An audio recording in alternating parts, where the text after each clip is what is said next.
I thought, what if I could sell my soul? I've never felt like nerves and just disgust in my whole body like that before. And so I was obsessed by the idea of just like doing things that was uncomfortable. I was so scared at like being old and regretting like a life that I didn't live. Fuck me. We were living in like the best time like ever. We didn't have enough money in the bank to start paying them to live in Bristol. So I was like, you boys are gonna have to live at my home. That was probably like the worst, one of the worst times of my life, like straight up. The only thing between doing what you want to do and getting there is doing it. And I just signed it saying like, I'll figure out what I want to do and I will do it. It literally makes me emotional fucking thinking how like if I just didn't, if I was too scared and just didn't. People who obviously love the videos for whatever reason like come up to you, it's fucking great, but there are times where it's bad. Definitely. He started singing at me and I was there to watch like Denzel Curry. I lived at Logan Paul's house, weird story, and when I came back and everyone was like, what's Logan like, I was like, he was fucking nice. Like I would get on with him, I would be his friend. Our one video of the Leo YouTube vid got the same amount of views as the entire series. Mine and Jay's journey and their journey is so fucking similar, and I said that you, like over email, you reminded me of like me when I first started, that headspace of just wanting something so badly.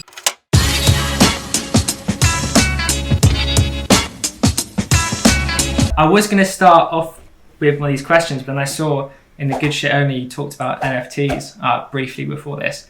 NFTs are fascinating. I was doing some research on them last night.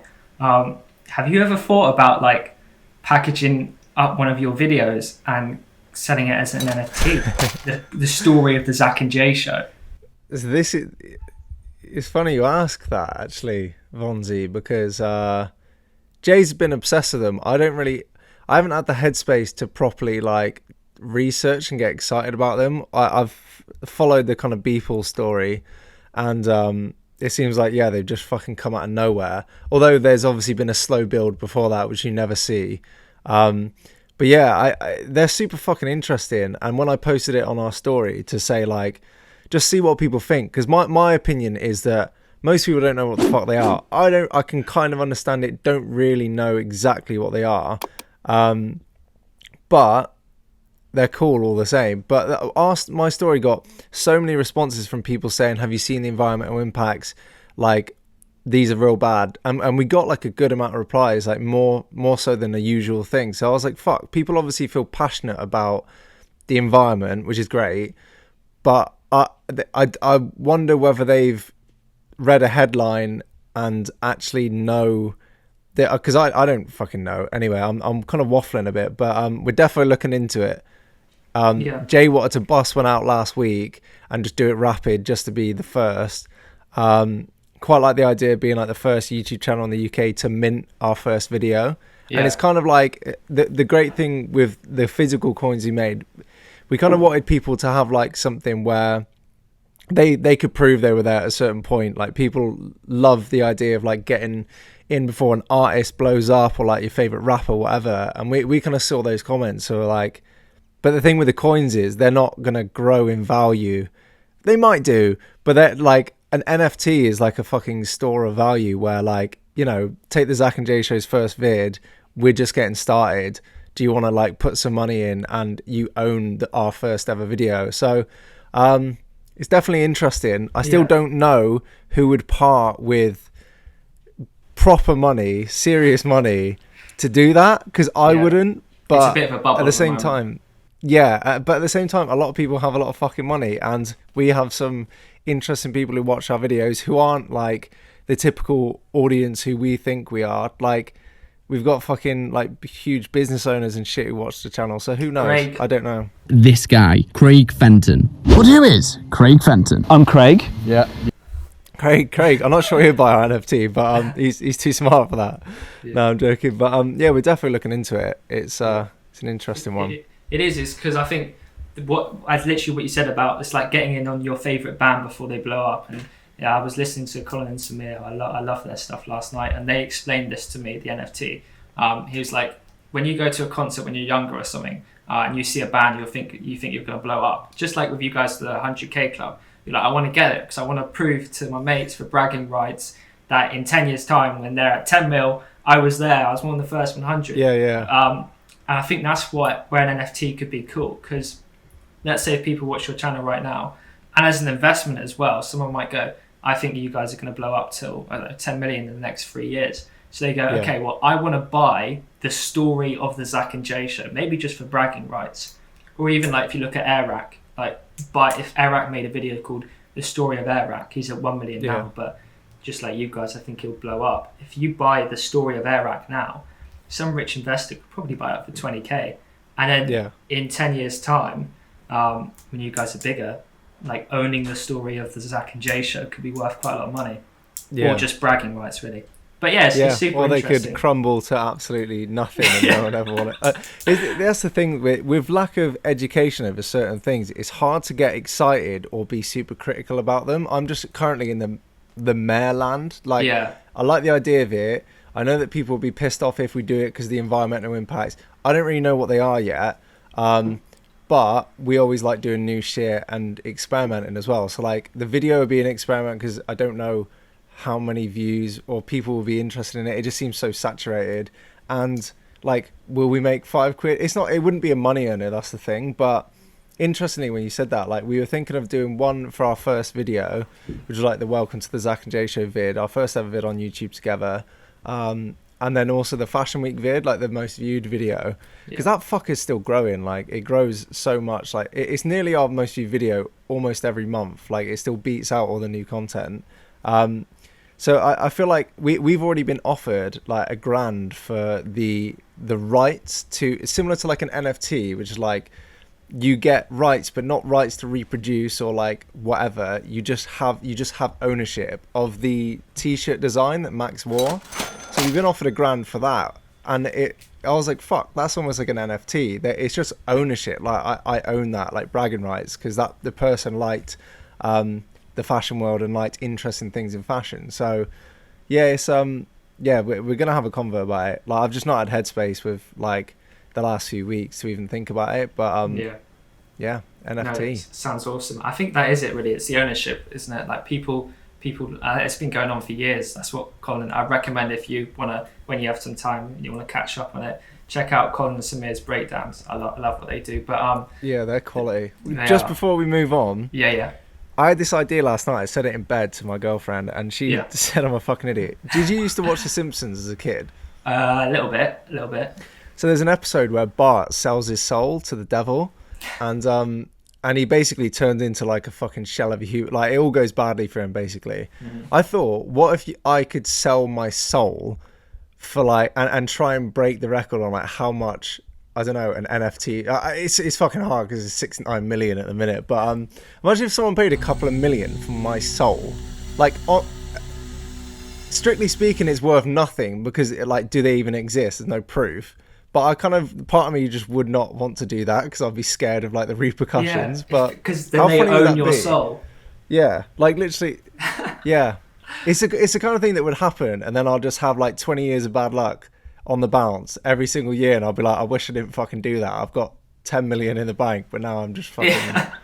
I'm so unhappy. Be one of those things like if you're superstitious as well, that could get to you. Some random person has the ownership of your soul. Not rights to reproduce me or do anything like that, but they have ownership. It's interesting, but I'm excited to, if you guys do end up doing it, I reckon you can make a lot of money, because emotional value or ownership, there's going to be someone who's willing to splash the cash. Anyway, I feel like, that would be key. Let's move on from NFTs, because we're both two people chatting shit about something we don't really get. I'm way too extroverted. Anyway, moving on. So I thought I'd start with a bit of a light one. So what's your most nervous jib you've ever done? Most nervous jib? Without question, the awards, the marketing award ceremony. It was just like everything that I hate. Like with a festival, you know that there's like a light at the end of the tunnel where you've got a big fat fucking party, some of your favorite acts, like whatever, and you've got in for free. This marketing award ceremony, it came at a time where we needed money for the channel basically, and Jay came up with this idea, and every single part of my body was just saying, I don't want to do this. And I just rationalized the reason why I didn't or couldn't do it was that I was editing. I was always editing, but I was like, oh, I've got a lot of editing to do. And then he was like, nah, fuck it, man. Fuck it. Don't think, just do. Like, have a bias to action. So then I just had no response to it. I just couldn't really say no, which is why it's so good working in a pair, because like we always hold each other to account. But we had no pitch. We had the tickets were like $4,000 for a table, so it's an expensive event. It's a corporate crowd, so it's not really like our crowd at all.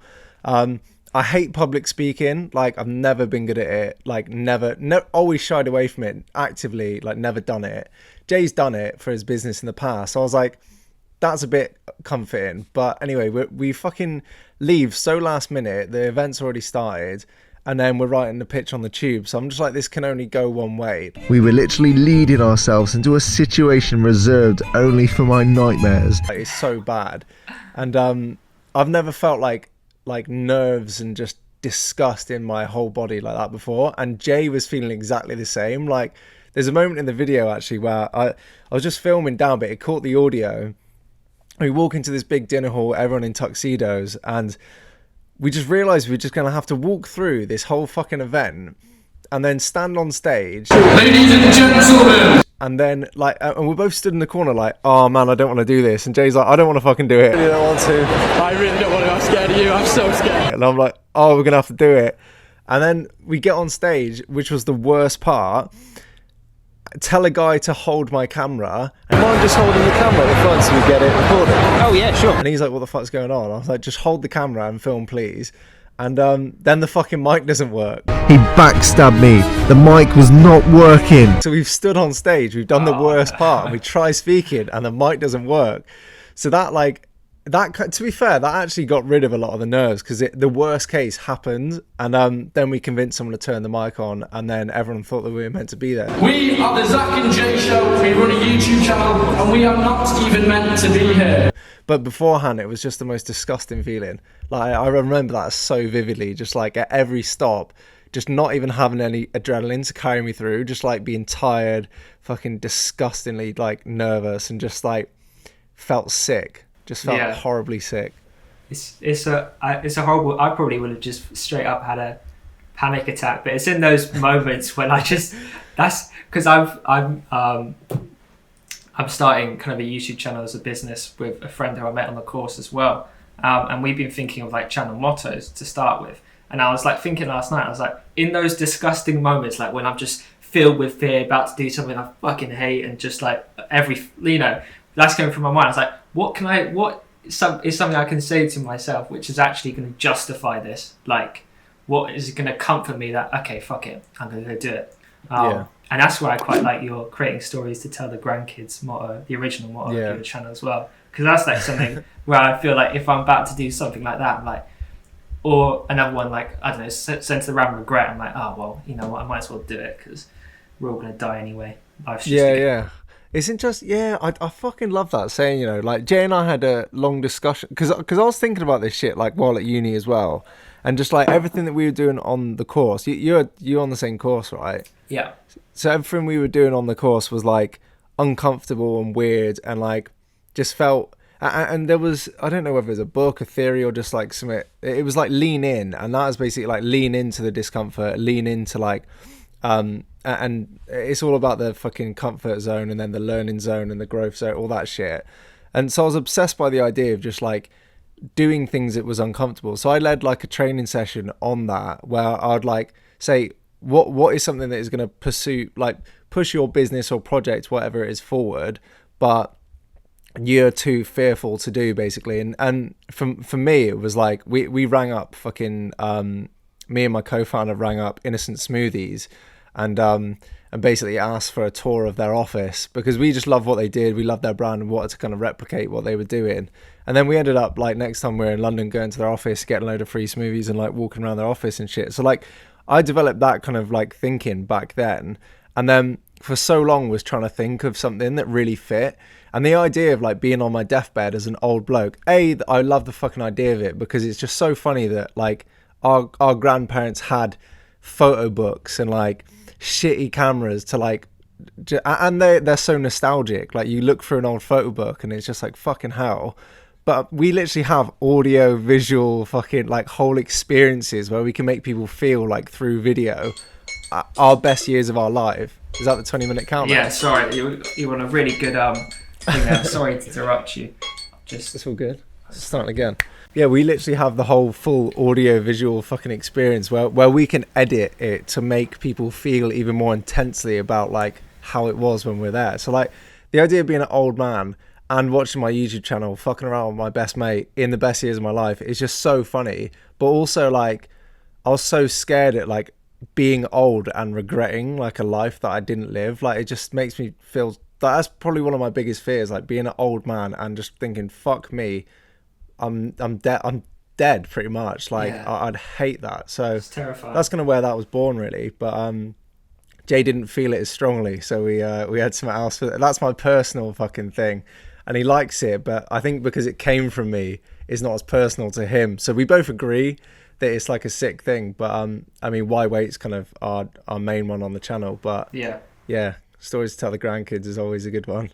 Yeah, I agree with you. Well, I relate a lot with what you say about that kind of feeling of being old and regretting, and that's a big reason why I just was like, when I had the kind of mentality shift, I call it, and I was like, okay, I'm gonna go do what I want. And one of it was actually caused because I went out on the street with one of my mates, right, and this was about a year ago, and I just asked strangers like what their biggest regret was. It genuinely scared the shit out of me because I had like some quite old people, and they came up to me and like just seeing the regret in their eyes, and they got really sad because they were like, you know, I wish I chased my dream, or I wish I did this and that. And I was like, well, you know what? I'm not gonna. I don't believe in God. I mean, I hope I haven't offended viewers there. But my point is, I don't want to waste my life. I want to do everything I want to do, and you know, as long as I give my dreams a real crack, and I can't regret it. Yeah. It all sounds so fucking cliche as well when you're talking about it until it actually happens. Like when I was at UE and I knew what I wanted to do. Like I just, although I convinced myself that I didn't because I was too scared of being like uncool. Yeah. And then thought business was the route where I could, you know how YouTube, you can essentially do anything and create a fucking living from it. That was my idea of business, right? Like do a business course where you're actively learning on the experience, and then I can apply it to anything. So like I went to uni wanting to have a business to leave with and carry on, but like things happen, like fucking, I've said it a million times, but the guy that I was working with stole half the money. Like it just didn't go to plan. But that gave me such a great time then to just reassess everything and see the fucking thing that I've always actually wanted to do was YouTube. So like, yeah, at that point I think I was ready to like actually pursue it properly. But yeah, like before then I think if I started back in school, I probably wouldn't be doing it now. Like I probably just would have not done the right shit, or just probably would have been worn out with it right now. So yeah, it's interesting. It's interesting. Yeah, regret. Oh, sorry. Go on. No, I was just gonna say, like, yeah, like fucking those poor old people, man. Like, but life was different back then. Do you know what I mean? Like, you couldn't just fucking pick up a camera and potentially reach millions of people. Like, and that's kind of why. Yeah, exactly. And that's kind of why like a lot of our messaging on the channel was like, fuck me, we are living in like the best time like ever, because as much shit as you see is going on, like beyond all that, like we are so fucking interconnected. Like I could have never imagined, like even when we were growing up, man, like fuck me, could you even imagine like being able to do this, being able to fucking like connect with hundreds of thousands of people over the internet? It's just fucking crazy. That it blows my mind when I like actually think about it, so I try not to think about it too much. Yeah, don't want to cause yourself a mini existential crisis. Just had a crisis. It was existential. Feel like my existence is inconsequential. But it is mental. Yeah, it's crazy. It's actually what my next kind of question was: is mindset best time to be alive? Because I believe that so much, and it's the power of social media. You know, this wouldn't be possible back then. So I guess in a way, you can't really say, well, they didn't have the opportunity, those people, old people now, to do what we do. But it's so cool. And that's kind of the shift of like, I kind of see life now as like a bit of a game. It's like with the power of social media, even though there's all this shit going on at the moment and it makes it harder, but still it's like, if you just play your cards right and like just, you've got your own character, you can do what you want really. I love that. Life is a game. I remember having a really, really strong thought while at uni. Like, and uni is such like a weird one, because as much as like people are like, don't, uni's pointless, it's expensive, whatever. I really feel like the course that we're both like, I did. Are you still doing it? You still I finished year one, but none of us really met each other that much. But yeah. Fuck, that sucks. But yeah, like I remember that being such a transformational period, just because it's learning by doing, right? Which like I knew is fucking great. You learn by the fuck ups and the experiences. You can't be taught about them. But also like just being surrounded by people who were wanting to do stuff for themselves. Like I grew up in a small town where that just was not any, like Maisie Williams went to my school, right? The girl in Game of Thrones. Yeah. Hollywood fucking A-lister actress, like amazing actress. But she was bullied. Like she was bullied through school for being an actress. Like that's how small-minded everything was. It's like, oh, you fucking think you're gonna be an actress? Fuck you. And she just bounced. She bounced when she was like in year fucking 10 or whatever, and was making 50k an episode before anyone even left school. Like it just that really like encapsulates the kind of feeling of our town. You don't want to do anything because that's like you get shafted for that. So it was only like when I left uni and suddenly like all these other people like Jay were fucking calling themselves entrepreneurs, even though none of us had set up a business, and like suddenly it wasn't weird to even say it. Like it wasn't weird or embarrassing. So it's like, right, once that fucking early stage fearful bollocks over nothing is out the way, like what do I actually want to do here? And then you fuck up and you do a lot of stupid shit. But yeah, that's why uni was so fucking good, because like you don't get that experience and that window of like you can fuck up and you're not going to end up like in a real bad place, because you've almost got the safety blanket of, oh, I'm still doing a degree kind of thing. Like exactly. I will leave with a piece of paper. If all fucks up, I can then go to a marketing agency or whatever. Like, so I think you've made a good choice there. Yeah, that's exactly kind of why I chose the course. I was like, this is great because I can justify to my parents that I can still do my entrepreneurial shit and like hopefully make that big. But if it all fails, I'm not gonna like be a crackhead. I would be a crackhead anyway. But as I can still like, I can still like get a decent job in marketing or business or something. And I love that about the course, because like at my school when I was growing up, when I was growing up, I only left last year, but like I've been the only entrepreneurial kid in my like year, the whole of my school life pretty much. Were you the sweet seller? I was a bit of a Del boy, and still when I was working in the bar and stuff. But no one else was like that, and it was my teachers hated me for it, and it wasn't respected or seen as a proper route. So coming on this course now, even though weirdly we've got this weird kind of relationship where we all know each other quite well because we have the long sessions, but most of us never actually met each other in person. But still, it's so nice to be around entrepreneurs and like, this is gonna sound cringy, but like my people or whatever, you know. And everyone just cracks on, and we're like, fuck what everyone else thinks, man. We're gonna go do our stuff. And just kind of going back to like your mindset, I wondered, have you always like felt like this, had this belief if like anything's possible, kind of it's the best time to be alive, or was there like a point in which you had a mindset shift? Was there like an event? I thought about this the other week actually. I don't think I did. I think I used to be a lazy twat. So I was, ever since I started motocross when I was like 4 or 5 years old, and I wanted to be like a professional motocrosser. Like I wanted to, I'd every single weekend I'd race like across the country, even like across Europe sometimes. And then by the time I was like 14, 15, was like racing at a national level with the top kids in the country. And that was like all I thought about. So like I didn't think about, I wasn't really like socially missed out on a load of parties, was just like full on with that pretty much until I went to uni. And then by that point I'd realized it's not happening, like it, and I kind of fell out of love with the idea of it, doing it as a job. Like I realized all the pros are fucking miserable, and in the UK it's not the most well-paid sport in the world, yet you're gonna fucking either leave in a body bag or just like be crippled for the rest of your life. Like it just lost its appeal basically. So at that point I don't know where to pinpoint it from really. Like I knew I bought myself a camera when I was like 15, 16, and like spent a lot of money on it, and then just was the guy behind the camera, like while we were chilling down the skate park with mates, like filming them.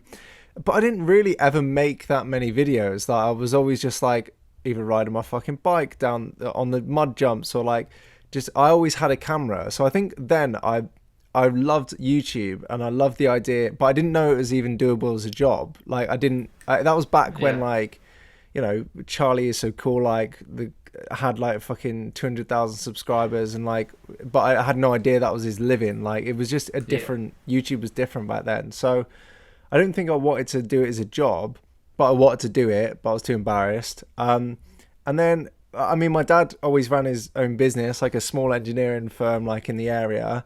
And then, so I grew up knowing that like he worked for himself, and that was like a normal thing. So he had like his own unit and workshop and all that shit. And I didn't ever think that was like really cool or anything, but he would always say to me like, work for yourself and you won't work a day in your life, basically. And that kind of like, when it came to the point of making decisions and like leaving school and sixth form and going to uni, like that was kind of front of mind then. I was like, fuck, like I don't want to work for anyone. Like I really don't want to work for anyone. So I guess the only option I had was like learn to make a business, and then I could pick what that business was a bit later. But that was kind of all it kind of turned into. But yeah, after like I can't. It must have been uni, man, because like uni, I swear I was probably like such a shell of a person when I was like 15, 16, like at school. Like considered myself like the fucking in the cool group at school and shit, and was just like, all I was worried about was that. And it was like, that seemed like the fucking biggest problem in the world, and along with all the grown up shit. But as soon as I was at uni, it was like, right then, this time to fucking go. I've got 3 years here. Like, how am I gonna get to the stage at the end of the course where like I've got a business and I can live off that and probably get rich? And that was kind of, that's probably where the biggest shift came, was like at uni. That's so interesting, because your stories, well, I feel from my perspective anyway, kind of going through it a couple of years back, is very similar. Because I had like throughout school, that was all. I was quite a badly behaved kid as well, and all I cared about was being popular and like just being the class joker the whole time, and that was all I really cared about. Probably was that stuff. I mean, I sound like I was a horrible person. I was still a nice lad, but that was on the top of my mind. And then I kind of, when I left school, had like a really embarrassing situation, which at the time was horrible, but it was great in a way, because now looking back, it like gave me this reset, and I was like, this sounds severe, but it wasn't. But I had like somewhat of what I like to call mental breakthrough, and I was like, holy shit, I was like, fuck all this fake stuff, man. What actually matters? And now that I'm leaving school, what do I actually want to do? I remember looking up to people like, because Tom Holland and stuff like that, he's like was on my road, or like grew up in my town, Wimbledon.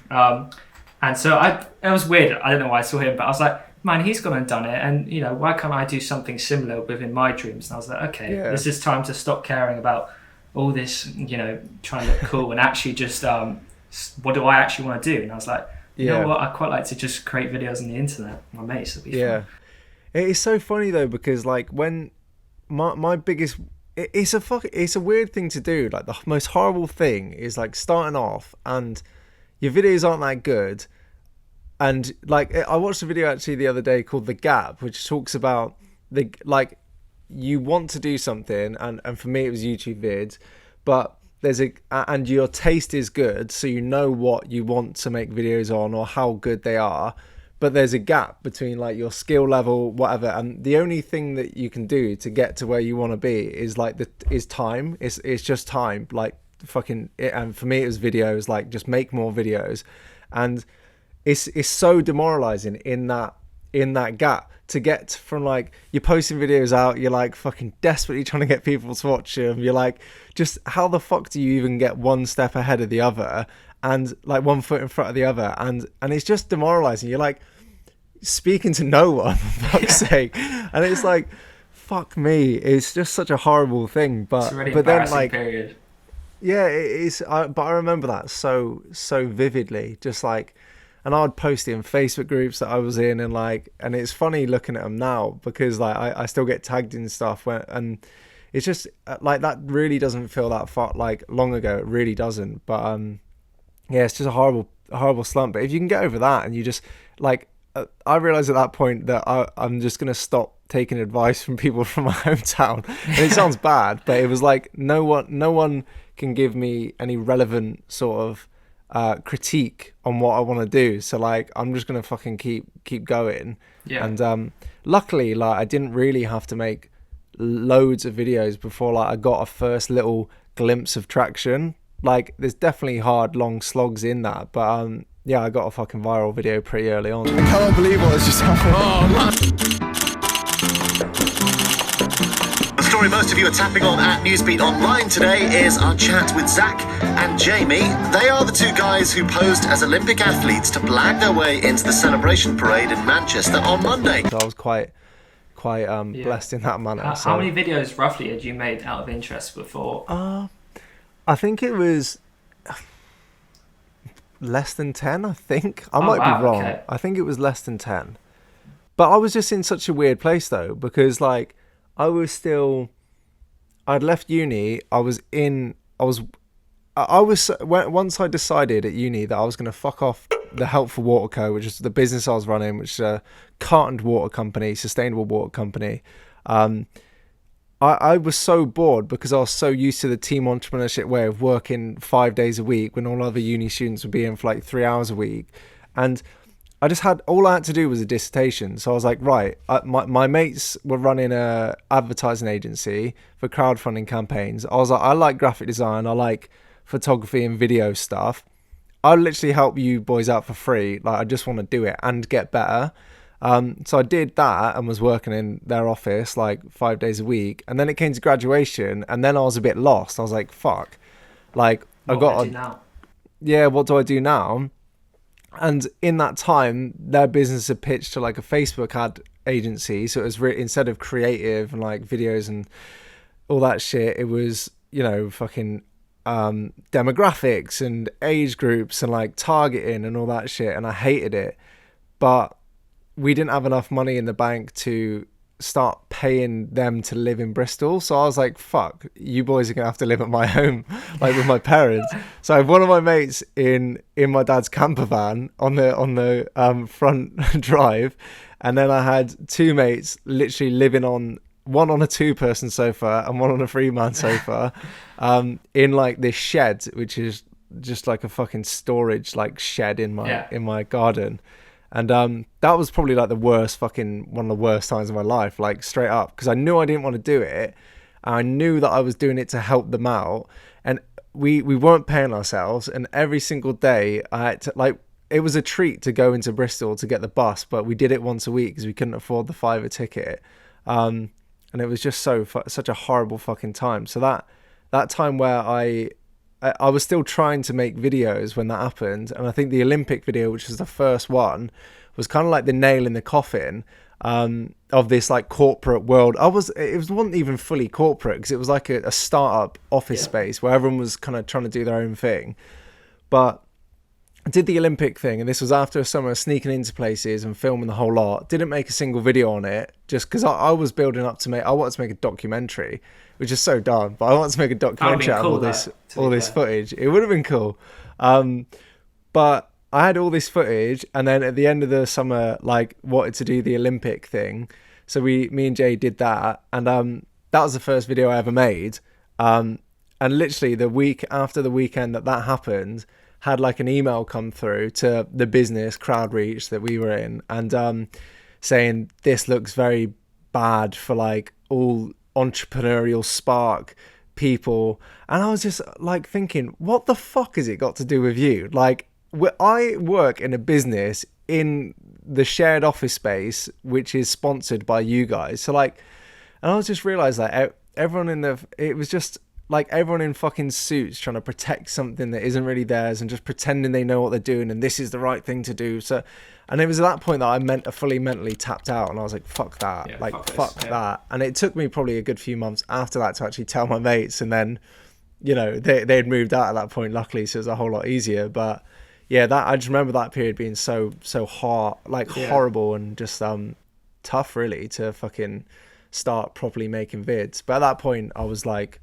you know, foot on the gas. After that I was like fully committed to it. So it's almost good in a way though, because I guess if you look back now, like, I mean, I don't know, I imagine that you're like happy that it happened, because now it's rewarding, like the process, you know, because going through those shit times makes you appreciate the good times. And yeah, no, 100%, man. Yeah, like there was like a whole period where I didn't even know how like unhappy I probably was, because like I just got like so grounded down over the course of like months that like you don't. Another 20-minute one. I was just saying like, yeah, it does. It makes me like, I've got notebooks from that time, and I don't know if I've said this before on a podcast, but I felt like I need to do more of it. It was in my 100k special. I've got like a lot of notepads, and I started journaling at uni, and it's so fucking good to look back at those and just think, fucking hell, like it's just so much has changed in such a dense period of time.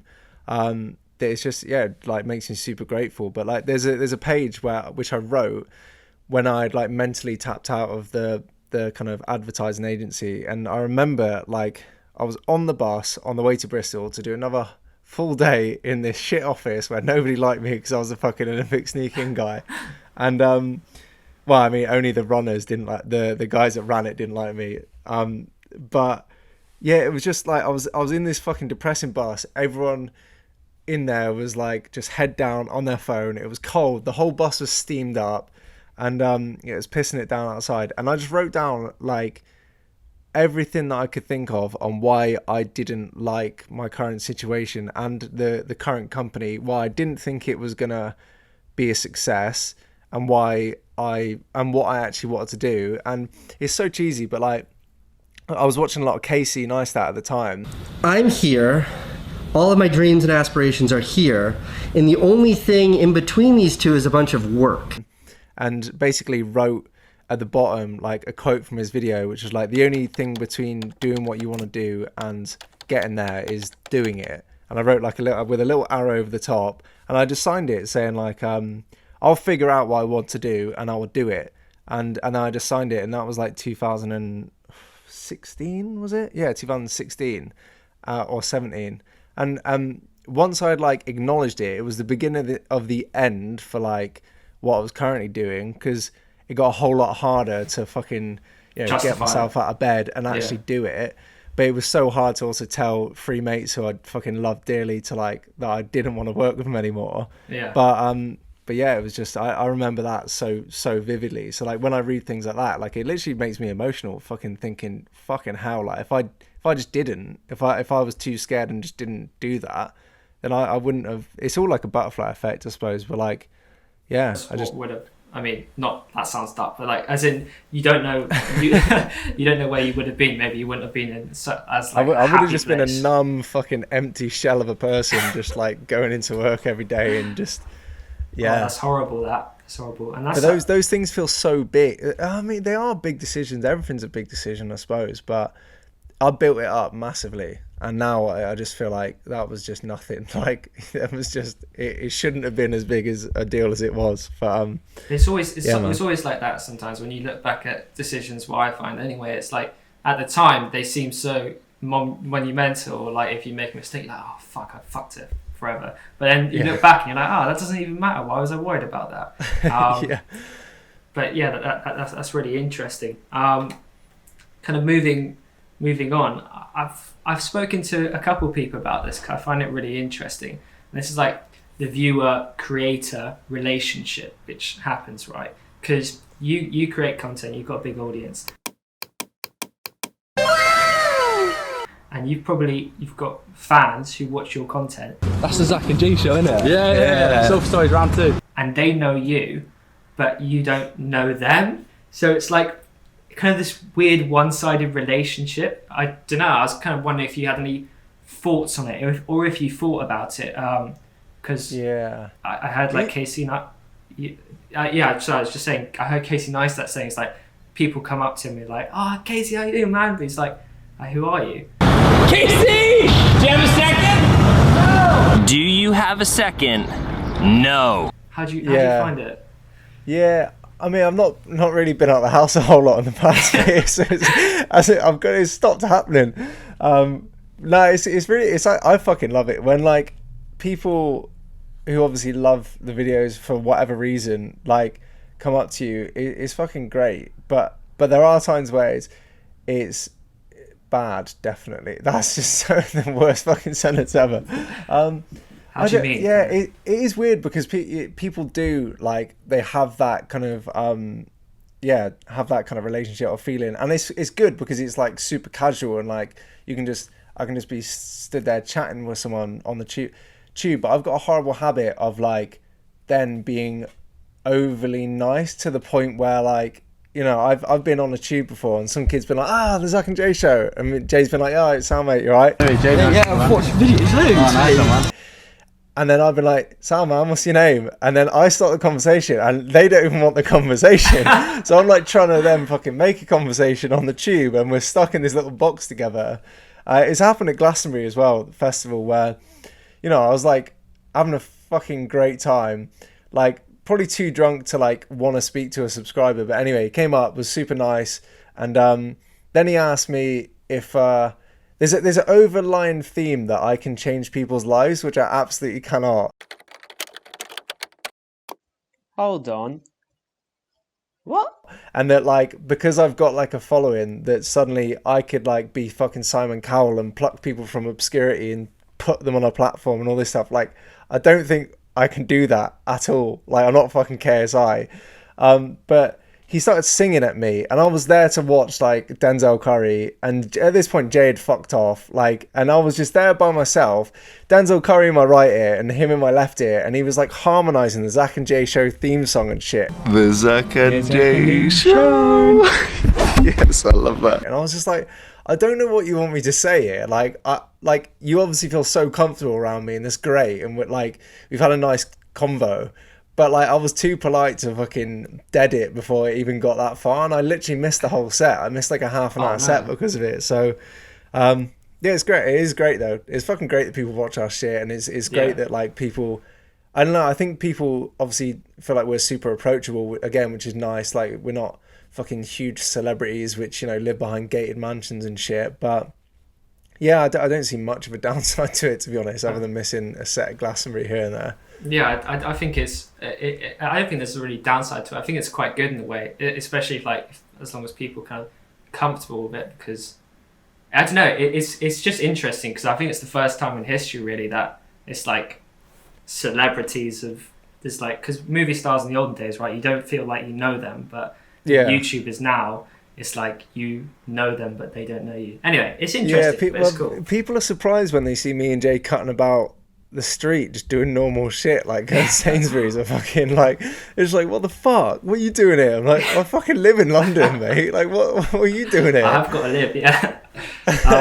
It's interesting, and something else I find it, I mean, chatting to you now, I can tell, and I've listened to podcasts you've done before, and it's clear that I think your persona as you are in real life is like almost similar, identical to how you are on camera. But for some creators who I've chatted to before, I found it really interesting because I see how they display themselves on camera, but then obviously that's just a persona. It's how they edit it as well. It's how they want to look. So when like you actually chat to them more naturally, it's like, oh, you're a lot more calm or something. I know Jay's talked about this idea of like having, like being an onion, just having different layers, like, not constantly like bish bash bosh the whole time. Jay's always battling with that though. Like Jay went through a spout of thinking that he was fake because he was energized on camera and excited. Welcome back to this week's episode of the Stuck Inside Show. Whereas like, we are different. We're not different. Like, I lived at Logan Paul's house. Weird story, but like, first year into my YouTube channel, 25,000 subscribers, whatever. Strange turn of events. Hey. Oh, right. Let me tell you how me and Armani ended up knocking at this nutter's door at 1 a.m. Ended up living at his gaff, and I just saw him be so nice, normal, reserved on camera. And this was like vlogging every day, fucking, you know, pre-side Forest Logan Paul. literally a few months before he went. So he was like, "What's up, guys? Smash this one!" And like then off camera would just be such a sweet guy. And when I came back and everyone was like, "What's Logan like? What's Logan like?" I was like, he was fucking nice. Like I would get on with him. I would be his friend. And everyone was like, "What the fuck? Like he's such an asshole." And I'm like, it just felt weird. Like. And that's a skill, to be fair. Like when we did a TV series, we wished that we could do that. And there's a part of like the entertainment space which, you know, a lot of people can do that and they're great at that. But there's something inside me which just, it feels so horrible to do. Like when we were on the TV series, they were trying to get us to like repeat lines with the same sort of passion and that sort of shit. And I was just like, it's just not me. Like maybe I have to learn it, but. Yeah, me and Jay always tussle with that because, like, we are kind of sometimes animated on camera, but we are doing mad things. We take on the most dangerous sport in the world. And we are, you know, in a heightened state in those things. And it doesn't mean that it's not you, because when I'm at home chilling on a sofa, I'm not going to be like, this fucking TV series is amazing! Like, but if I'm running down a big fat hill at Gloucester chasing a big chunk of cheese, I'm probably more likely to be like that. We are Spartans! But yeah, I think with me and Jay are we are who we are on camera, which I think is a good thing. Because I've had that before where I've met a few people and they've been super shy, and I'm like, what? Like you're fucking so and so. Like you've got you kind of built all this up online, and I mean, but that's fine though. If people are fucking introverted in real life, it's a whole different skill, isn't it? It's interesting. Be out there in the real world. But I don't think it's fake. It's just like one persona of you. It's like, it doesn't have to be a fake persona. It's like in my videos and also for YouTube, like it's best to be high energy. So when you're in situations, your content where it is high energy, doesn't mean it's fake. It's just one part of you, which is true, I guess. Yeah. And kind of, I mean, you said that you, like, do you ever struggle to, because in this YouTube career, it's interesting because there's like, I feel like the lines between work and personal life get blurred a lot. Do you ever have you ever struggled to like get the lines right? And because I mean, it is your life, the channel. Yeah, all the time. It's a bit of a boring question, that, so we don't have to spend no, too much it's good. time. No, like we speak about this a lot. In fact, I spoke to Jay on the phone about it earlier. So video making was, I think, like motocross was like the sport that I was always involved in, so that was like number one. And then as soon as video and stuff became like this real fun new thing that I was pursuing, that was like my hobby. And then it turned into my job, and then only recently have I like been I've got I don't edit anymore like day to day. I'm currently, because we're obviously waiting for the new editor to start, but like I've lost a bit of that like creativeness inside me where like I kind of was I tell you scales is a good analogy actually. I was chatting to Thomas Bragg when we were filming the Wim video, and he was like, life is like scales, you're just constantly correcting, and there's never like a point where you're fully balanced out. There's just never. Are you still there? Yeah. Can you hear me? Froze. I thought I thought my phone might have died. Oh no, I'm still there. Yeah, so it's like the kind of scales analogy that you're never gonna ever get it in the middle point where it's gonna stay there for a prolonged period of time. It's just not how life works. Like, and when we first were like hiring an editor, and then we signed with Kyra, and suddenly I had two like that, the scales just flicked like that, and I was like, that was perfect, because I was done with editing. I'd rinsed it to death. I was on a weekly treadmill where I fucking hated it. And then towards the end of the year, like I was kind of like wanting to do a bit more, and kind of found myself craving it a bit. So I like tipped it back a little bit, but it's this shit is always a balance. I can't remember the greater point what I was actually fucking talking about there. What was the question? Life balance. Balance. So the whole kind of creative video side I've been craving like more of, and I'm trying not to find it in editing, because that is work. So I'm learning to DJ this year. I haven't really dabbled in music in years. I say that I've had decks for like 3 months and I've done it once. But I'm trying to do that because I've always fucking liked music, like loved festivals, fucking and without the kind of want to turn it into money eventually. I think that's quite key, because it's just like you just approach it in a different way. So I've got that this year, and also I don't know. I wanted to make more stuff with my hands, like at the beginning of last year. So I made a table, and that was about it. That was nice. Yeah, it was a what good happened table. to the table? Did it get destroyed or something? Didn't it? No, the table's in my fucking lounge right now. Okay, very nice. Yeah. But yeah, I think like back to the scales thing. Like it's always like I realized the other day I wasn't doing enough like in my kind of spare time after work. Like the 4 hours I have before bed after work just goes so quick. By the time you eat tea or chuck something on, like it's so easy for the days to feel like rinse and repeat. So I think as soon as like obviously lockdown ends and the world's back open, I'm just gonna have such a thirst for life where like I'll probably flip the scales too much that way, and then like suddenly we haven't made videos in 10 weeks and we're like, oh fuck, like we need to do that. So yeah.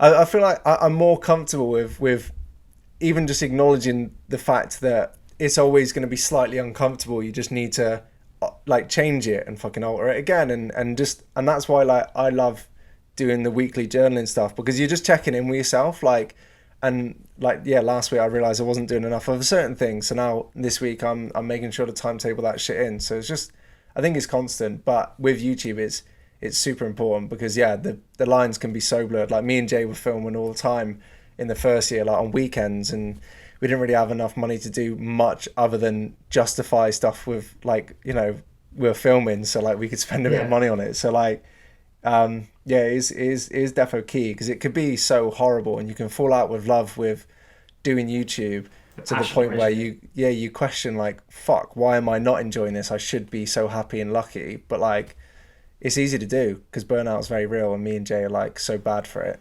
So because you guys had that period where you both, you and Jay, burnt out quite hardly, didn't you? Yeah, it was just part of the fucking routine, mate. We were doing it like every other month. We were just fucking... That's what TE fucked us with, though. It gave us such like a good fucking work ethic that like we just weren't working sustainably at all. Yeah, it's interesting because like I was even worried because I've like throughout this lockdown of this last year, I've just been like going at it, just working on stuff like freelance or my own YouTube stuff. And now like this last month, I was like, holy shit, I feel so burnt out. And I was like, this isn't good. I haven't even like the proper work hasn't started. I'm already not enjoying it. But I'm just, it's a weird one because I don't know. I don't know. It's like a pressure. I've got a tiny audience, but I still feel like I've worked so hard to get where I am. I don't want to. I should take 3 months off for my own like personal mental health and just happiness and well-being. But I don't want to because. Like I don't want to get no views. And YouTube's such a bitch with it as well, because if you don't constantly feed the algorithm, it's gonna fucking prioritize someone else, and then you've got to spend that time rebuilding back up the channel. And it's really stressful. I think we're kind of more at ease with it than we ever have been, but I used to hate it, and to be fair, I hated it a few months ago when we were posting vids out. They were struggling to get over 100k, and we knew that. You know, it's just a matter of time before we just get a bit of momentum back, and that just comes with good videos consistently. And it's not like a hard recipe, but it's just frustrating because I notice it so much externally that like if people aren't excited about what you're doing, you just get less opportunities. And that's the shit that I love, like the kind of always feeling like there's new stuff coming up and like kind of moving forward with shit. And it just felt like we'd festered and just kind of. I said to Jay, I just hate the state of the channel at the moment. I just want to get the channel back to a good place, and it's currently in a good place. So like it's just having faith that you know you're going to be able to replicate what you've done before. Yeah. But yeah, YouTube's bad for it, man, because it can feel like such a endless treadmill cycle of videos where you make 5 videos in a week, then like the audience are just going to expect 5 more the next week. Yeah. There's a lot to do with audience leadership, and like we're trying to master that this year of just like, look, we're going to be here for 10 videos straight, and then we're going to go away for a month, and we're going to use 1 week as a holiday, and we're going to then plan the next 2 weeks and then get back to filming intensely again. And I think that's what we're going to go for, to be fair, like real intense periods of filming where all we're thinking about is film. And we did that in Seattle before, where we filmed like 5 vids in a week, and it was super intense, but like we just didn't have holiday time at the end of that trip where we should have. But yeah, that's what we want to do, like real intense spouts of filming, kind of slowly release the vids and then kind of use that time to slowly wind down, break, and then go again. But sounds a lot healthier, that. Yeah, I think it will be. You just need to find what works for you, though, to be fair, because some people are good at just consistently just busting stuff out, and it's different when you film different vids, to be fair, but ours are quite, labor intensive on the planning side and then also the editing side. So like we're hoping like our new editor can just fucking own and just be an absolute beast and own that whole process, so I'm less involved. And then the filming is just, which is the fun bit anyway, we can kind of just really enjoy that and be super present in it. So but it's a constant thing. Like I said, like you're gonna always have to check in on that and just realize you're doing it the right way or the wrong way. Yes, it's interesting that you say you journal as well, because I've recently, this last week, I've said I'm going to start journaling. I've done it. I also find it quite useful because it's like just getting thoughts out on the paper, and I just write some random shit, and I was like, I had a cold shower today. I was like, what am I writing? I sound like a 5-year-old here, but it is quite nice. Let your hand go. Yeah, it's quite therapeutic. I don't know. I feel like it'll be good in the long term. Defo. Naval, I think it's Naval Ravikant says that he does like 2 hours of just like sitting and just doing nothing, like meditation, but not breathing, not trying to do obviously breathing, but not trying to like breathe properly and shit. And it just says it just gets everything in order of his brain and like gets stuff out there. And I feel like journaling does that. Like I spoke to my mate Nico the other week, it was at least 3 months ago, but I'm rolling again.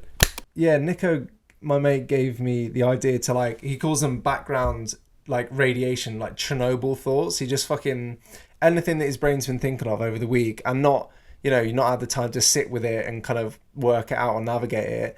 Just like at the end of each week, he would just like write a page or two on just random shit that comes into his head and thoughts that you've been having, and just use that as a way to get stuff out. And then the day to day, like kind of, journaling's like a great way to track progress, and the weeks move so quick, especially in lockdown. Just like see that you are progressing towards stuff is also really, really good. But the background radiation brain shit, I think, is like super useful, because you have so many thoughts and then I'll get like stressed that I'm not, moving them forward or doing this and that with them, but like just fucking parking them, putting them in a spot and just saying like, if I want to revisit that, I can. Just getting out of the fucking brain is essential, I think. Yeah, it's really interesting. It's like, I feel like when you get it out, often like things which seem irrational in your head, or like problems, and you put problems in your head and you put them out on paper, and then suddenly they're like, oh, that's actually either a bad idea, or that's irrational, it doesn't make sense, and it's actually like makes more sense once you kind of do it. And I've been quite long already, so I'll try to get past these next few questions quickly. But good. What can, like, because the career of like a YouTuber historically has been quite short, right? Like kind of 10 years, and I'm sure you could do it for the rest of your life if you wanted to, but do you see yourself doing YouTube going like for your life in the future? Do you know what you want to do in like 10 years? Can you see yourself doing it in 5 years time? I used to stress about that like, it's back to what you were saying earlier. I need to really capitalize on this time right now, because it might not be here forever or whatever. But I've kind of, again, like relaxed into just, I don't have a fucking clue what the internet or YouTube or anything's going to be at any point, like a year down the line, let alone like, could we have foreseen fucking TikTok and then a global pandemic colliding to where the bar for like making videos is just so much lower, so like suddenly an app just becomes the most fucking relevant thing in the world? Like, we just don't know what is around the corner, and I think entertainment and escapism is always going to be a thing, and I feel like we've changed our content even kind of over the past 2 years of running the channel. So like, I feel like as long as we're kind of ducking and weaving and moving with whatever we want to do, not necessarily following trends, I feel like there's always going to be a space for us. Now, the kind of name YouTuber and being a 36-year-old makes me cringe a little bit, but so does the word YouTuber, and also being 2025. Like, I feel too old to be a YouTuber anyway. So YouTube is such a shitty term to describe a whole bunch of people which do completely different things in completely different ways. So like, I think I will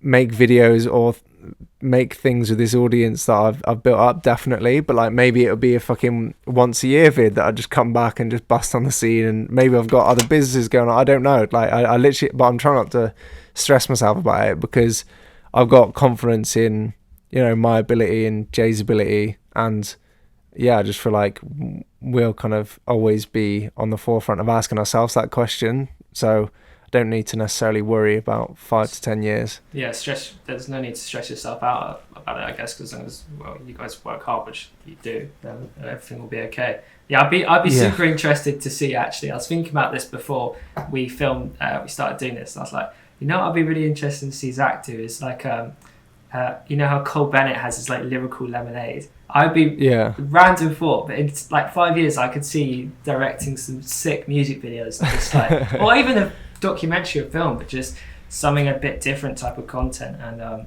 having so your does own Cole spin does on it. Cole Bennett direct all the videos on that channel?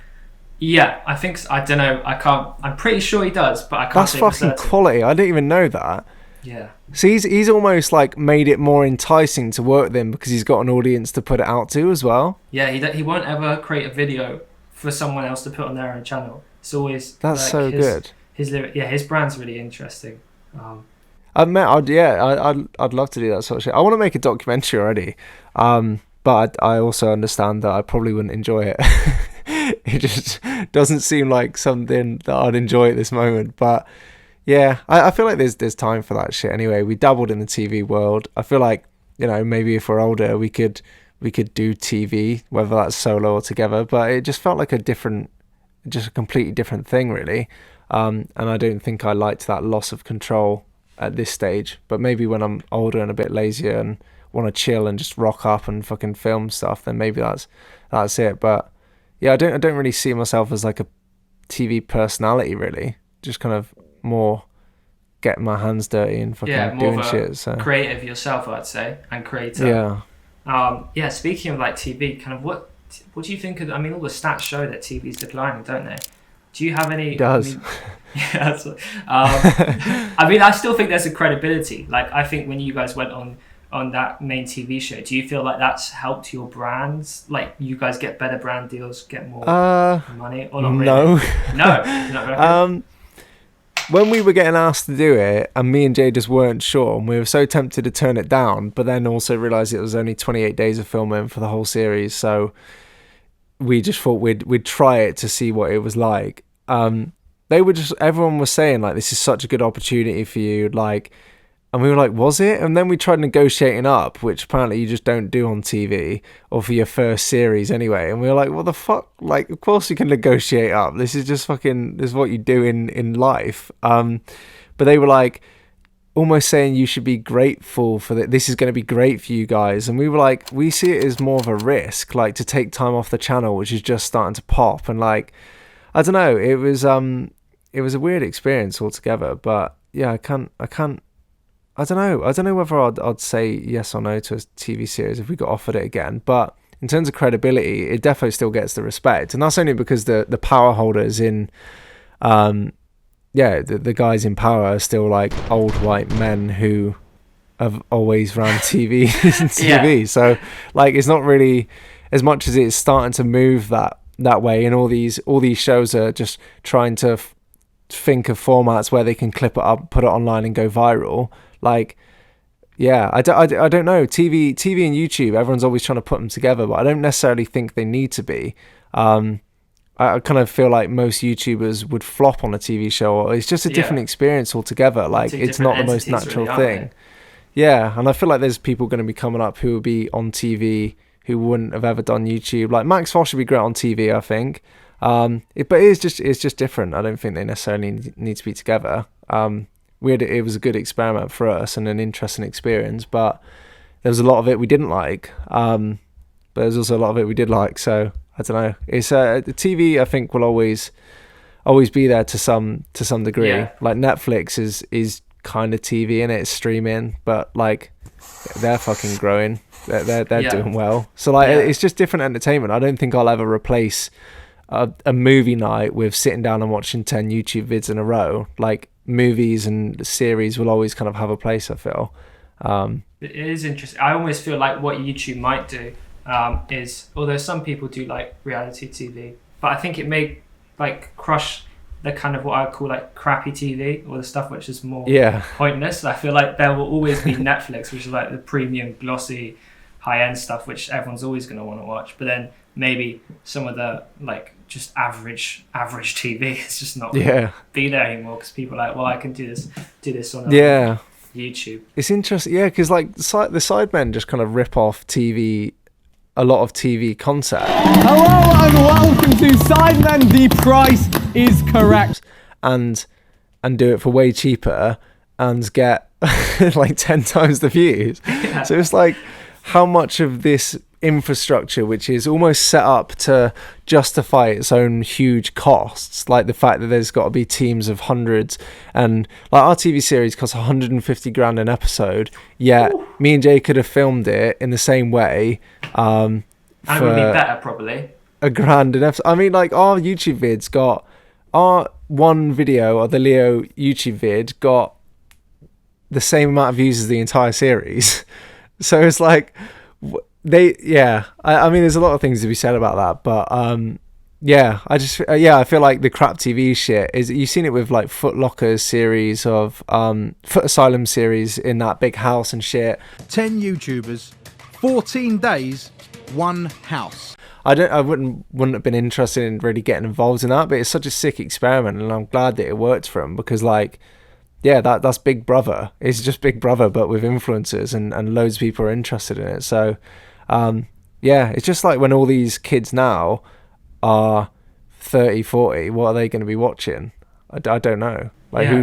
No one knows. But I think you'll be a lot more YouTube. Like when I connected with Craig Fenton, who you and Jamie both know, I saw on the video, and he told me a stat. He's like, the average male, I think, in the UK watches an hour and a half of YouTube a day. I was like, geez, that's mad. Really? Like, it's going to keep growing, isn't it? So it may be like an hour and 15. I don't want to quote exactly. Yeah. But, it definitely is, and it's becoming easier as well for people who wouldn't typically watch YouTube to watch it. Like my dad he's got an iPad for Christmas, and he'll go on YouTube and like he'll watch my vid maybe, and then suddenly he doesn't know that the YouTube algorithm works in how it does. Suddenly he's getting Yes Theory vids, and then he's like, Zach, look at this, and then he'll send me like Yes Theory's vid, and I'm like, that's my mate's, like Yes Theory, and he's like, oh yeah, and then like he'll watch motocross, and suddenly he'll be in this fucking like 12 fucking hour long motocross like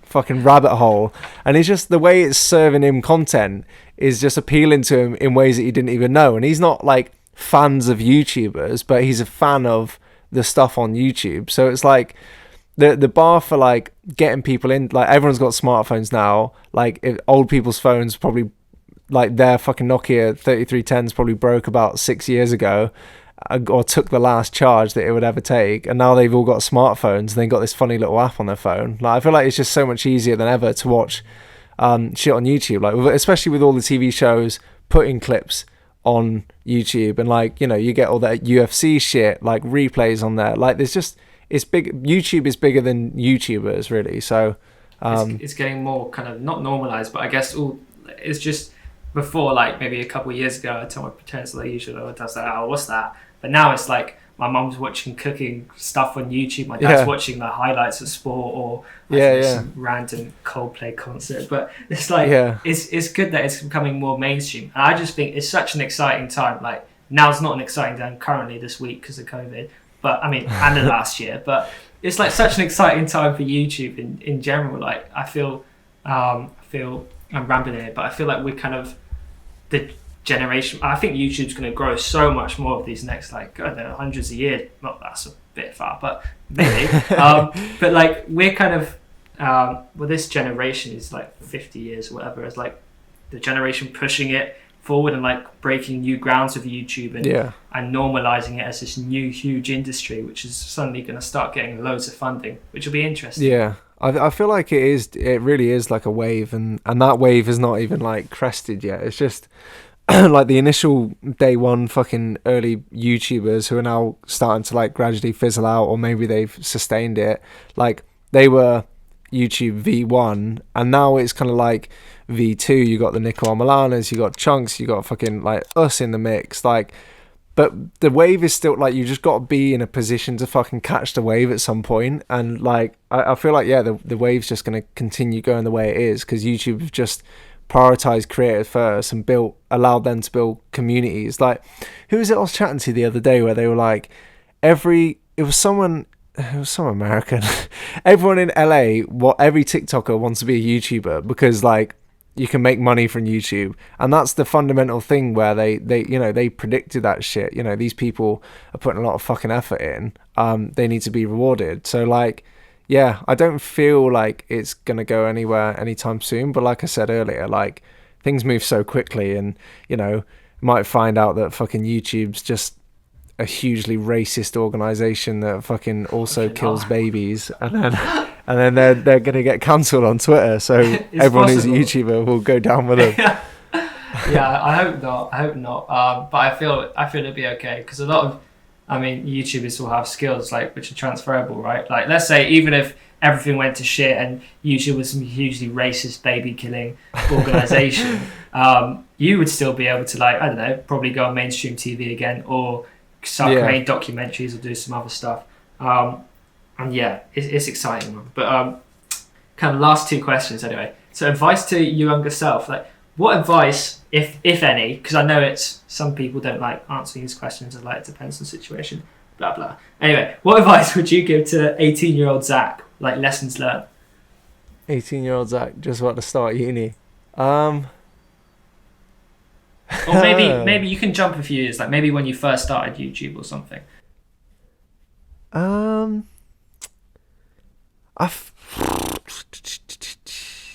It's okay if you don't have an answer. Title and thumbnails are important. We didn't know for the first like fucking 2 years that how important title and thumbnails are for a video success, as much as it's like so annoying and against any sort of artistic viewpoint that I want this video to be beautiful. You somehow have to pimp out your video and cheapen it to make it appeal to anyone on YouTube, and we didn't know that, and Will and E told us that, and then apparently everyone just knew that as well, and then started telling us, and then and Nicole and Milana told us, and yeah, that was probably like the most tangible fucking advice that we got, which has helped our channel the most. But I suppose if you want like a meaningful answer that isn't super specific. No, I think that's probably probably useful for people watching anyway, aspiring. Anyone that wants to start a channel, yeah. But I'd say like why didn't that? Probably just like not to worry, like kind of, yeah. A lot of my worries just haven't really materialized or really served me in what I wanted to do. And I think like I've lacked confidence in the past by not, by constantly down, like fucking thinking the worst and thinking in a not productive way. So just probably not to fucking sweat the small stuff as much, because like you said earlier, like these small things never really amount to like the huge idea that is going to ruin you in your head. And that, very rarely people play the long game with stuff, like especially nowadays. And Jay actually said, Jay's stole this quote, but he said to me, like, you overestimate what you can do in a week, but you underestimate what you can do in 5 years. Like, no one really plans for 5 years. And I know I just said I don't have any plans for 5 years, but I know that, like I'm still going to be in the space in 5 years, and that we're building to set ourselves up for whatever it is down the line that we want to do. So, yeah, I think people are so especially now as well, where there's so many, there's Charlie D'Amelio who's fucking like suddenly a multi-billionaire overnight, and you've got these young super successful people who are like right in your face, and there's always someone to compare to. But yeah, people just don't really play the long game, and people tap out way too early. People kind of just like, yeah, give up basically, and kind of, I think I was like probably close to that a few times, but luckily things turned out the way it did, and now we're here. It's interesting that people always say, like, yes, we also say there's always a period where you're like about to give up, and that stresses me out, because I'm like, I don't think I've had that period yet. But like Henry and me, my mate, who are going to be creating videos, we only have limited funds, so it's going to be quite close to the wire, but hey. Well, you'll find a way to make it work though. Like you're such a good editor, so like you will have freelance videography and YouTube is the best mix to be able to like do, because I was like at a point where, you know, I was doing the club videos in Bristol and getting paid, you know, 150 quid to film and edit a video in a day, and it just that was where I was like, this is good, I've got the right equipment now. Any spare time I get, I'm going to use for YouTube. And talking about that book that I had, which I wrote everything down when I first started freelance, I was pissing myself at this, actually. It was last summer, so it was fucking nearly a year ago now, but I remember it so vividly. I read the book for the first time in ages, and I was just fucking pissing myself because I had this month in, month out kind of like review where I'd write down the whole like month's goals and then review them at the end, and part of that would be like money made and then money spent, and the money spent would always be about 200-300 quid over like what I'd made through freelance shit. But Jay told me, Jay was like fucking, you know, Mr. Aggressive businessman in a corporate suit and shit, and he was like, just charge more and do less work. And it sounded so like simple, but I was so many freelancers are so scared to like, you know, charge what they want, because there's always someone who's willing to do it for nothing or cheaper or for promo or this and that. But I was lucky to have built up a few good clients like in the time while I was working at Crowdreach, the agency thing, and I was just like, my price now is £500 a day, and I had literally like a 400 quid camera and like not great equipment, but suddenly like I would do 2-3 jobs a month, and suddenly like rather than scrambling every single time, I was then had so much time to like do YouTube shit. So making the switch is the fucking hard bit, but you're in such a good spot to do that. Yeah, when I started freelance, because I used to just send out, because I started on Fiverr, I think it's quite hard because there's so many people with like lower, like just willing to do just £1 an hour or something. Well, people in like Singapore and yeah, shit exactly, work for less. So I luckily I'll just like DM like 40 or 30 people a day, like directors or stuff asking for work. Luckily I got one guy, and he kind of gave me a bit of confidence, because I've always thought like, oh, I'll charge £10 an hour max, and he's like, nah, bro, just like charge way more. He's like, as long as the most important thing is being confident in your own pricing. So now I tried it, and it actually worked a month ago. I was like, holy shit, I'm earning a lot of money here, because I went to a company, I was like, how much? I was like, yeah, I charge £30 an hour now. I was like, which is still nothing. I mean, probably for most people. For me, I was like, whoa. So yeah, it's interesting. And kind of, good shit. And yeah, just as the last question, who were the creators who inspired you to start creating, or was there any? I spoke about Charlie is so cool, like at the start. I don't know if he inspired me to create, but he was definitely one of the ones that got me into like YouTube, or the idea of like a YouTuber. I used to watch him make videos on like fucking making pancakes or talking about science or just like random shit. But I remember him being like a big part of the early days. There was Julian Smith, who was like this amazing filmmaker, just like super high quality shit, who he stopped uploading for ages, but I'm pretty sure he's like making fucking movies or something now. But Julian Smith's another one who like got me into like YouTube and like YouTubers.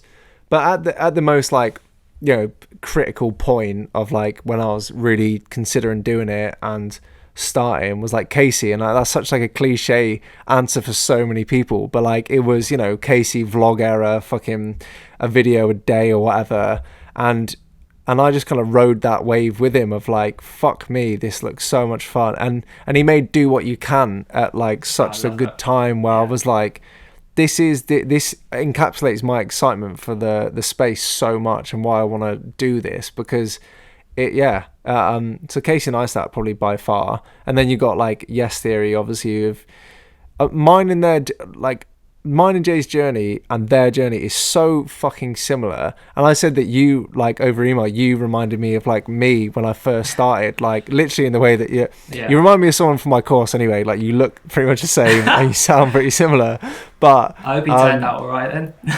He's doing well. But just like I completely relate to like everything that we're kind of chatting about, and like that headspace of just wanting something so badly, but also just like trying to balance everything else and fucking life, and also just building something to but yeah, like Yes Theory and it seems to be 2 years ahead of like where Jay and I are, and they're having the same problems and conversations, or they've had them, and it's like so interesting that they're like as unique as an experience as like we're all having. Like there's so many parallels that we can all learn from, and but yeah, Casey and Yes Theory probably are like the big ones for me. Yes, it's really interesting because it's kind of this cool chain which I'm visualised. I mean, I'm saying this theoretically as if I'm going to blow up, which I kind of think that sounds incredibly arrogant. I think my mindset is a mixture of like you got to back it. Yeah, exactly. I think I've got like a mixture of self-doubt, which I'll have periods of extreme self-doubt, but like I'm the worst creator in the world, and I'll have periods where I have a lot of arrogance, but I don't know. I feel like I kind of have to have that mindset. I'm due to blow up right now. Yeah. But you've got to have that though. You've got to just keep rolling the fucking dice. Like when I started, I wrote this meme up, right, where like it was when I was stepping away from the business that I'd spent 2.5 years building, and then it was also at the point where I had a few months left of uni. So I was like, what the fuck do I want to do? And I wrote everything out, every single thing that was an option, good or bad. McDonald's, fucking buying and selling clothes, which I did for a bit after uni, like just all sorts of stuff. And then YouTube was like the biggest one by far. So subconsciously I suddenly realized, fuck, I probably really want to do that. But the downsides were just, I don't know how to like put one foot in front of the other. Like I don't know, like become a YouTuber is such like a big term. Like how are you going to build your audience? How are you going to get people to give a shit about what you do? And like you've got great editing and great storytelling ability and shit, but it's like I don't even think you know what your thing is yet. Like I don't even think you know, like and the only way you can find it is to just make videos. It's like that whole gap thing. You just need to close the gap, and over time, statistically, in the way that fucking YouTube works, they will like one of your videos will go and then you'll get a bit more, and it's just a fucking snowball effect. It's like the flywheel effect where you like for some people it takes 2 months, some people it takes fucking 5 years, but like it kind of, you know, not to try and fill you with like obscene amounts of confidence, but just like it's quite nice to remember that you only really need 1,000 true fans as well to kind of make a living from being a creative. So just fucking as long as you're building that with like, you know, just being aware and not letting the self-doubt fucking overcome everything. Just well, I appreciate that. I'm trying to. I mean, I'm getting kind of more confident in my work, but it is a balance. Like, because I went to a few drinks, I spoke to someone, and I was like, oh yeah, well I'm hoping to hit 1 million within 3 years, and I was like, we should be hitting 200k, but and he's just like, he's like, how many subscribers have you got at the moment? I was like, 500. He's like, right. But you know, but I feel like a fraud saying 1 million by June. I'm like, we have to get 50k subscribers a month all the way till June. We're getting 30,000 a month at the moment. How the fuck am I going to magic 20,000 out of nowhere? But like, I fucking hope it'll happen. But also I don't think I'm willing to die by it either. Like I like saying it because it's like a nice thing to strive for. But if me and Jay were like just constantly focusing on the most viral friendly ideas, we'd probably be out filming today and tomorrow, but we're just not doing that because we're also like trying to build a course and that shit. So I don't know how committed we are to that because we are kind of, you know, we're kind of stable now to the point where we don't need it. But well, it seems like it's almost a more fun space because it's like it's probably healthy as well, like just constantly creating like that YouTuber's like next viral thing is probably not as fun after a while, I imagine. And now you guys can got a good balance going, I guess. Happen next year, and maybe we'll chat again next year or in 2 years time, and maybe things will be different. Who knows? I'll be too big to chat to you then, mate. Unless you hit no your goal of it'd be interesting. I'm super excited to see the course as well. I think that could be a cool moneymaker. Cheers, man. Yeah. I mean, Jay's been working on it like a fucking dog. He's just I've not really done a whole lot for it. I'll kind of step in when it needs the creative flair and the kind of video side of it. But I think it's going to be good. Like we're chatting with a guy at the moment who's just a fucking don, who's built like an education business, sold his share, but it's kind of like still involved, and he's just like a 26-year-old who's made fucking a good amount of money where he can just chill out, but he just wants to keep building sick things. So like now I feel like we got a bit of fucking sauce in the mix where, you know, me and Jay are so time poor, but now we've got someone who knows how to build proper communities and just like get people gassed on a mission. So I feel like we got a good message to give, and I feel like we're going to be at a point where we're probably going to be testing the course and kind of asking for feedback and shit. And to be fair, like, you're probably top of mind because you're in a place who would probably fucking benefit from it quite a lot. Obviously we wouldn't charge you for it, but yeah, we're probably gonna at some stage look at getting some people on board. So that'd be awesome. Yeah, I'd love to do that. Let you know. Yeah, it'd be a sick course because overcoming fear. I think it could help a lot of people as well, and then that would be fulfilling as well for you guys as well. Yeah, man, 100%. Yeah, it's stuff that like we've always wanted to do an online course, but just didn't know what it was going to be about. Like, we're like, oh, our videos are so general, like what do we know that other people don't? But then I was like, we get so many messages, like we're kind of professional life livers where any idea we have, we can go and do it and get paid to do it. I was like, that's so fucking sick. And then I was like, we kind of put our heads together and was like, what has been the most common theme in unlocking, like constantly unlocking what we want to achieve? And it is straight up fear. Like, having a healthy relationship with fear is and it sounds like you're already on the fucking journey. Do you know what I mean? Like, you talk about this kind of realization that you have, but it's all like tied into it. And like we talked about at the start, like that, it's so obvious in our videos, the relationship with fear, with like being scared to jump on stage and give a pitch that you wrote on the tube on the way somewhere and then doing it anyway. But like that echoes out to so many people's lives in so many different facets, like whether it's job or fucking school or work, like it's all related, and it's all, it doesn't just have to be YouTube. Same. It could be exactly. Like someone telling their boss who's a prick not to do something, you know, like how to approach, well, maybe not that detailed in that situation. But it's awesome.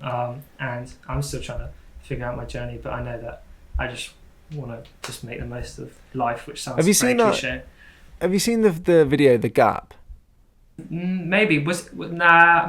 Maybe. I'll send it to you. Awesome. I think you'd love it. It wasn't by Ryan NG, was it? No, he's a cool guy.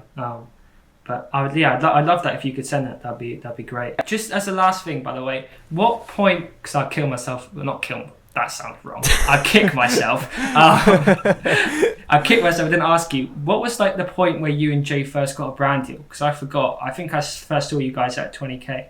But Henry and me Wakelet was. Oh no, our first video was a brand deal. Was it?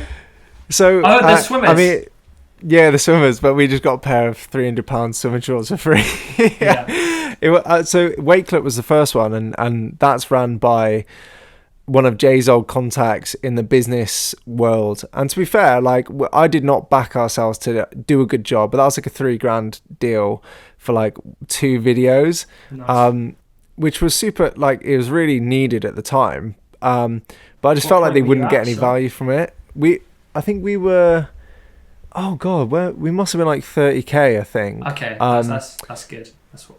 Yeah, but you know, that video's went on to have millions of views now. So in terms of exposure, they fucking smashed it. Yeah. Same as the swimming shorts, mate. For fucking 2 pairs of swimming shorts, they got like 1.6 million views or something.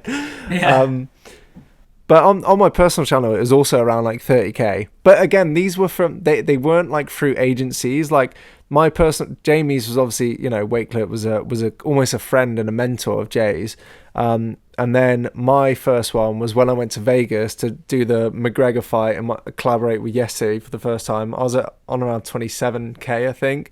And that was like a $3,000 deal. But that was just a girl who liked the videos. Shout out Yasmin. She worked for Caterpillar and was basically leaving to work at Ted Baker, and she was like, I fucking love your videos. And I was like, can we do something, please? She was like, I've got $3,000 left for this, like, my time here.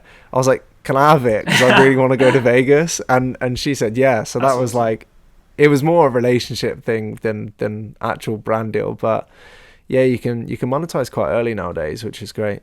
It's just because I was thinking, because like that was I told Henry, I was like, we need to really hit 30k at least by December to try to get any money in. Otherwise we're fucked. But yeah. But no, we'll always figure something out. And if I don't, it'll happen. We'll see. Anyway, cheers. Thanks so much. I really appreciate it, and it was really interesting. I think we had a great conversation. Yeah, it was good. It was good, man. I enjoyed it. It was a good way to spend an hour and 35 minutes. Yes. When do you reckon it'll be out? Well, I think not this Friday, but the Friday after that. I mean, I'll probably edit it like within the next week because I'm gonna release something this Friday. But I kind of want to start getting what's the word? Consistent? Yeah, with a schedule. Yeah. So I think. That sounded like such a fucking like a YouTuber saying, "What's that word?" Consistent. Yeah. Consistent. Yeah. That could be clipped one day. If but yeah, no, probably next Friday. But cool. I'm excited. Yeah. Looking forward to it. Thank you. Yeah. Nice one, mate. Well, yeah. Everyone subscribe to Vonzi. Get him to 30k so he can make some money. Yes. Let's get that money. Subscribe to Vonzi. Subscribe to Vonzi. See that button in the bottom right, just click it and you're OG. The most innovative content on your phone screen. You might have to pull it up and show it to your homies. Subscribe to Bonzi. Subscribe to Bonzi. Subscribe.